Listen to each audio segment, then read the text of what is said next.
pessoal, aqui é a professora Carla da Educação Física e do Yoga. Muito feliz com esse convite de estar aqui hoje com vocês, compartilhando como foi meu encontro com o Yoga. Para vocês entenderem como tudo aconteceu, vou fazer uma breve biografia. Desde criança fui uma pessoa muito curiosa, que gostava muito de estudar. E na adolescência comecei a me identificar com um movimento que chamava Do It Yourself, faça por você mesmo. Vocês já ouviram falar? Esse movimento ele é muito legal porque primeiro ele te motiva a estudar, a pesquisar a teoria de como fazer e depois como realizar isso na prática, testando seus conhecimentos. Com isso a gente aprende que somos capazes de realizar tudo aquilo que realmente desejamos. Talvez por isso eu tenha feito 3 cursos de graduação em áreas completamente diferentes.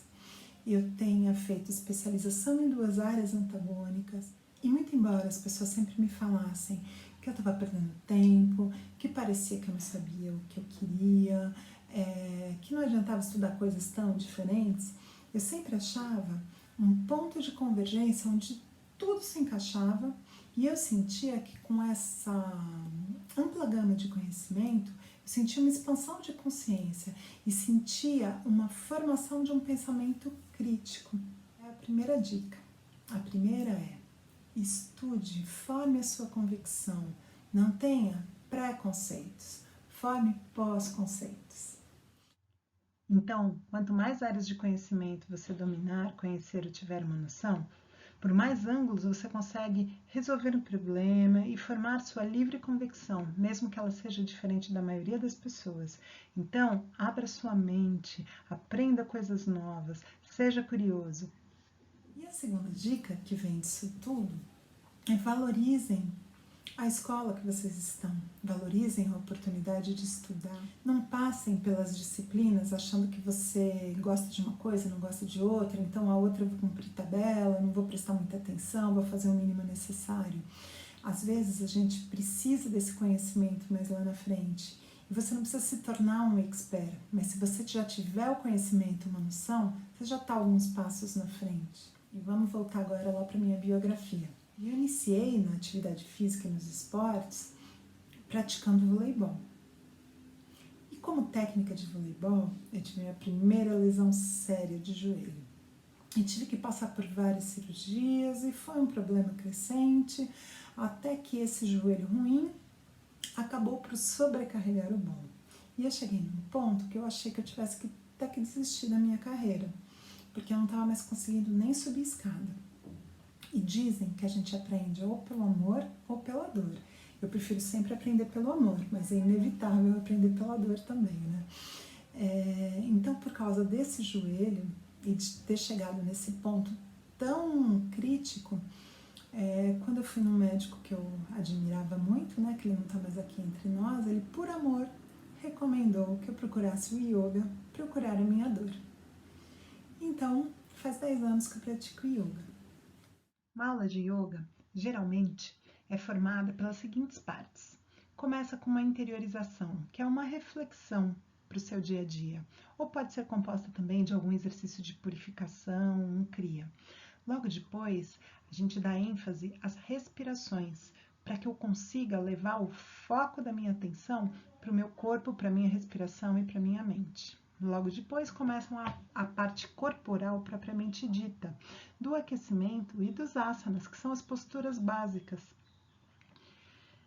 que são a torção, a força, o equilíbrio, as inclinações, as invertidas, os alongamentos, as antiflexões e as retroflexões. E geralmente, para terminar, faz-se outro exercício de respiração e um exercício de mindfulness ou de meditação, que acaba por unir o seu corpo e a sua mente. De início, o meu objetivo era apenas a parte corporal, as posturas, os asanas e achar um meio de combater minha dor. E após um breve período de prática, eu comecei a perceber que o yoga proporcionava algumas coisas que os outros esportes não me proporcionavam, como, por exemplo, um alinhamento postural, um trabalho equilibrado de flexibilidade e força, que faziam com que eu conseguia manter minha dor sob controle. Ganhou mais um ponto comigo. E daí, na sequência, eu percebi que o yoga não era uma prática tão contemplativa e tão light como muitos acreditavam, que ela podia ser bem intensa e bem desafiadora. Depois ainda, eu comecei a perceber a correlação que os movimentos do yoga tinham com as mais diversas modalidades contemporâneas do fitness, como por exemplo o Pilates, o que começou a expandir também meus horizontes profissionais.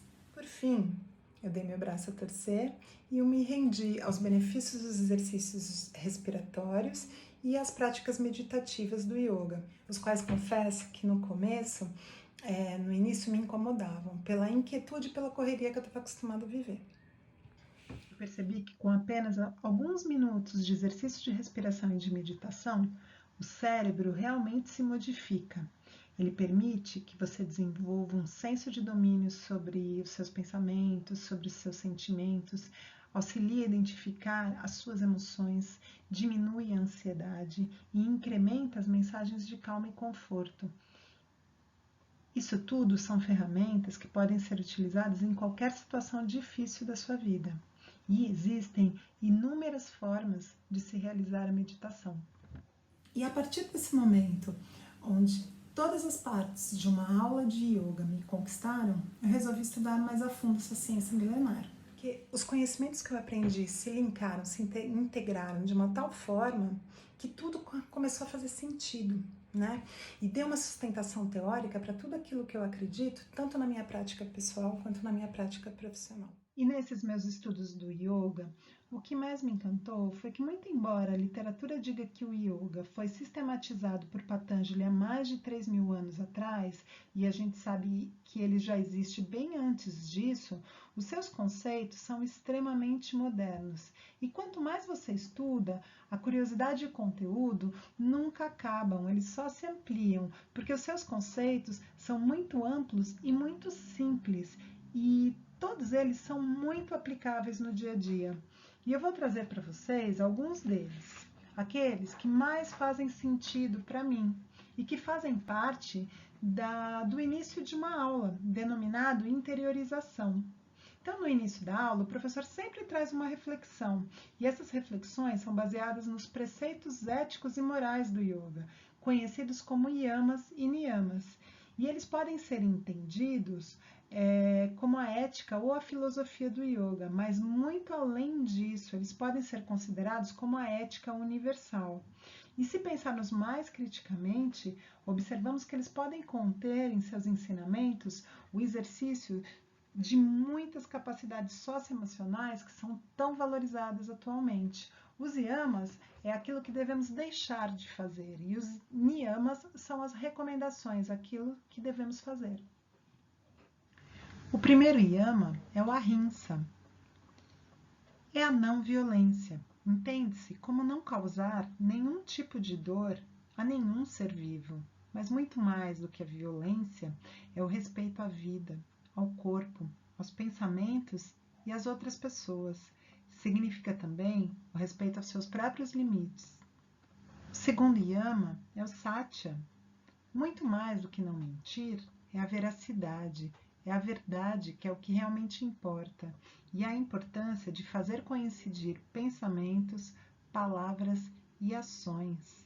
A coerência. O terceiro yama é o asteya, que é o não roubar, mas muito mais do que não roubar objetos, é eliminar totalmente o impulso de apoderar-se de objetos, ideias, tempo, mérito e paciência alheios. O quarto yama é o brahmacharya, que é a observância sobre o desejo, o controle sobre a energia do seu corpo, o movimento em direção àquilo que é essencial, o que é necessário. E o quinto yama é o parigraha, é a não possessividade, é o desapego, é a generosidade e o desapego em relação aos bens materiais e relações afetivas. É contentar-se com o necessário e, nesse sentido, está alinhado com o consumo consciente, com a preservação do meio ambiente, que tanto se fala hoje em dia. É o viver com simplicidade, é o menos é mais. E com isso passamos para os niyamas, para as recomendações. O primeiro niyama é o Sochan, que é manter o corpo higienizado. Mas muito mais do que higienização, Inclui alimentação, banir hábitos impróprios que fazem mal à saúde, eliminação das impurezas do pensamento, manter o corpo limpo, a mente e o ambiente em que se vive. Lembre-se, o corpo é seu templo e é o veículo dos seus sonhos. É ele que te leva de encontro aos seus sonhos. O segundo niyama é o santosha. Gosto muito desse niyama, que é o contentamento. Mas não é um simples contentamento, não é a resignação. É a capacidade de adaptar-se e permanecer feliz, polarizando positivamente todas as adversidades. O terceiro niyama é o tapas, é a disciplina, a determinação, a força de vontade concentrada, o esforço sobre si próprio. Ser mais forte que as nossas próprias fraquezas e manter constantemente o foco e a motivação para a autossuperação em todas as circunstâncias. Não desistir perante as dificuldades. Quarto niyama, svadhyaya. É a compreensão de si mesmo através da observação e o estudo do yoga, e a aplicação prática desse conhecimento, aplicá-lo na vida. E o último, quinto niyama, Ishvara Pranidhana. Compreender que não estamos no controle de tudo e não temos direitos de escolha sobre os frutos das nossas ações, pois eles sempre retornam para nós da maneira justa e adequada, de acordo com aquilo que for necessário para a nossa evolução. E acredite, tudo vai ficar bem. Então, viram quantas reflexões podem ser extraídas desses ensinamentos? E agora, para concluir tudo, eu volto no conceito básico do yoga, no conceito primordial, no primeiro conceito. Yoga quer dizer união. União em dois planos. No primeiro plano é a união do ser individual com o ser universal. Somos uma gotinha de água no oceano. Pensar a partir dessa perspectiva, que fazemos parte de algo muito maior, pode revolucionar a forma com que agimos e tem o poder de mudar o mundo. E num segundo plano, a união do corpo com a mente. Quantas vezes agimos com esses dois planos dissociados? Então, com a prática, com a reflexão que o yoga me trouxe, eu passei a agir com mais consciência, com mais foco no momento presente, com mais leveza, com mais qualidade de sono, com menos preocupação com aquilo que eu não posso controlar e com mais felicidade. Hoje eu compartilho com vocês esse conhecimento, pois se tivesse tido contato com esse universo mais cedo, na idade de vocês, com certeza alguns momentos muito desafiadores teriam sido muito mais simples. Se esse discurso fez sentido para você, entra lá no Moodle, na pasta do Yoga, e começa a ter contato com essa filosofia de vida. E se esse chamado realmente se concretizar, entre em contato comigo para a gente seguir junto nessa jornada. E aí vai outra dica. A gente sabe que está no lugar certo, naquele lugar que a gente deveria estar, quando tudo começa a fazer sentido. Namastê, a luz que habita em mim, saúde a luz que habita em você. Gratidão por estar aqui, espero que fiquem todos bem e que nos encontremos em breve.